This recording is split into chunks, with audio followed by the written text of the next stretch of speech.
Have you ever wondered what might be hiding beneath calm waters? Rivers and lakes have carried stories for centuries, tales of spirits, guardians, and monsters that move where the current breathes. Some protect, others punish, but all share something dark. Hey, I'm Sam, and tonight we'll uncover 12 of the most haunting legends ever whispered along rivers and lakes. The first creature on our list is the Kappa, Japan's river demon. Small, green, and half turtle. It looks almost harmless, but every villager knew better. The Kappa lives in ponds and rivers, waiting for anyone who gets too close to the edge. It drags victims underwater and drains their strength through a dish of water on its head, the source of its life. In legend, the Kappa is a trickster, not pure evil. It challenges people to sumo matches, steals cucumbers, and sometimes helps those who treat it kindly. Its greatest weakness is manners. If you bow to it, it must bow back, spilling the water from its head and losing its power.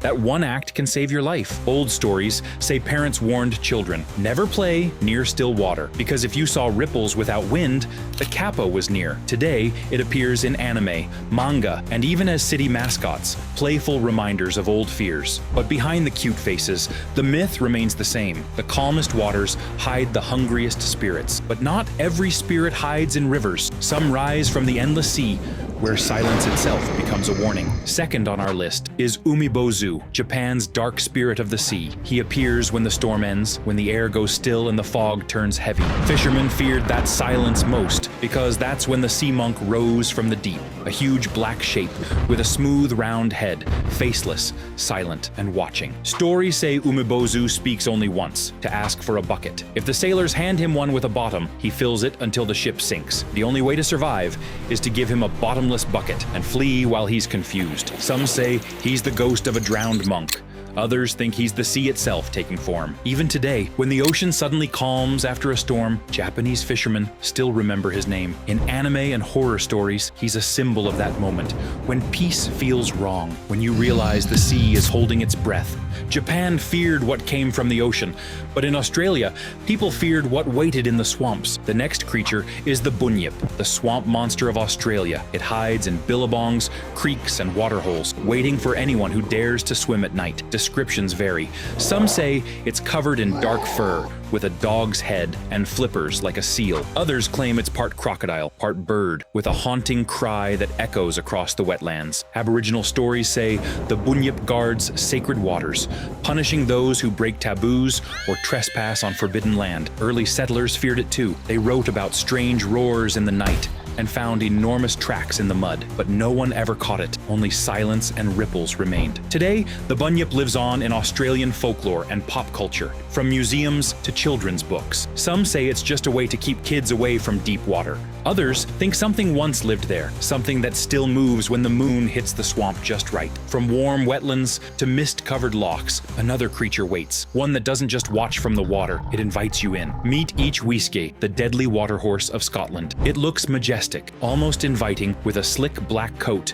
that glistens beside the shore. But those who touch it are doomed. The moment a rider climbs on, their hands stick to its skin. Then, the creature bolts into the lake, dragging its victim beneath the surface and tearing them apart before surfacing again in silence. In Highland folklore, the Uisge could appear as a fine horse, a bird, or a handsome stranger. Its goal was always the same: to lure, drown, and feed. Villagers said that only a victim's liver ever floated back to shore, proof that the creature had eaten the rest. It was said to haunt lonely lochs and misty inlets, watching from the shallows. Travelers learned never to trust a beautiful horse near water. Today, the Uisge appears in modern tales and dark fantasy, but its message remains simple. Not every invitation from nature is meant to be accepted. These tales of cursed horses make you wonder, why do so many legends warn us not to trust what waits by the water? Let me know in the comments if you think there's truth behind stories like this one. Next is the Kelpie, Scotland's shape-shifting water spirit. At first it seems harmless, a lone horse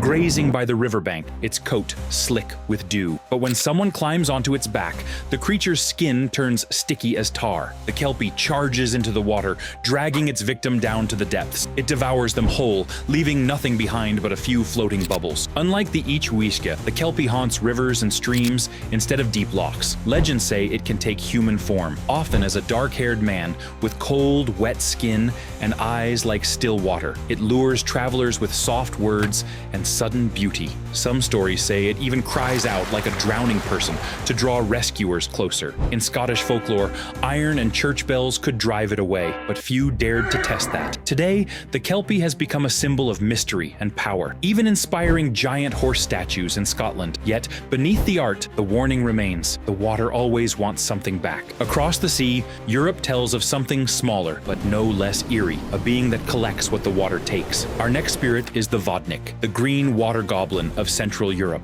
He's not a roaring monster, but something stranger, a thin, pale man with webbed hands, algae in his hair, and clothes soaked in pond water. He lives beneath old mill ponds and slow rivers, smoking a pipe and mending torn fishing nets while waiting for someone to fall in. In Czech and Slavic folklore, the Vodnik collects souls and stores them in glass jars at the bottom of his pond. Each jar glows faintly, whispering like a trapped breath. Sometimes he does it out of malice, other times just for company. People said you could hear faint laughter under the bridge when someone drowned. The Vodnik, adding another voice to his collection. Today, he's remembered in stories and statues, smiling like an old fisherman. But every grin hides the same warning. Still water isn't empty. Something is always watching from below. The next spirit is the Rusalka, the ghostly water nymph of Slavic legend. She appears as a young woman with pale skin, long green hair, and eyes that never blink. To travelers, she looks lost or crying by the riverbank. But those who approach her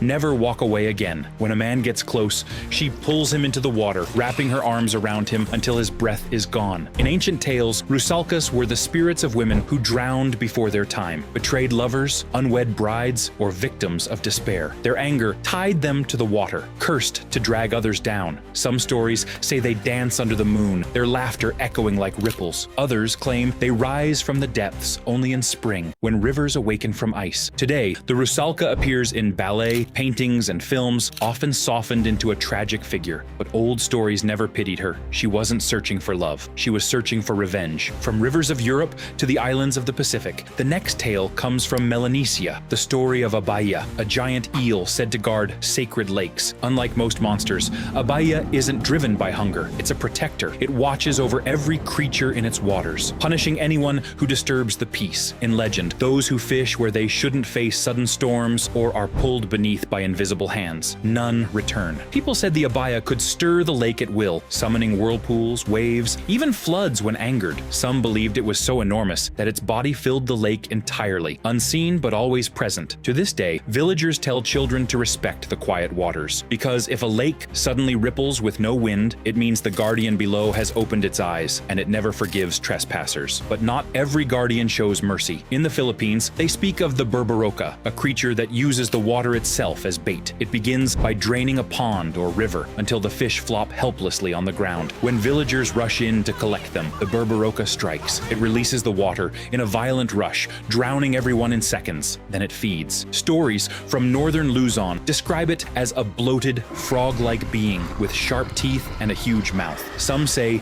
it can swell its body like a balloon to swallow prey whole. Others think it's a spirit of vengeance, punishing greed and disrespect toward nature. Either way, no one who sees it twice lives to tell. Even today, fishermen still whisper its name when floods come without warning, because in their eyes, the Buraroka isn't just a monster, it's the river, remembering every time people took more than they gave. From the warm rivers of the Philippines, we move to the icy waters of the Arctic. There, the Inuit tell of the Kalupalik, a sea witch who lives beneath the frozen waves. She's described as pale green, with long hair drifting like seaweed and skin cold as ice. Her voice calls softly from cracks in the ice, singing lullabies that only children can hear. Legends say the Kalupalik steals those who wander too close to the shore. She slips her long fingers through the water, pulls them under, and carries them away in a pouch on her back. Some say she keeps them forever, feeding on their warmth to stay alive. Others believe she turns them into spirits like herself, trapped between sea and sky. Parents told this story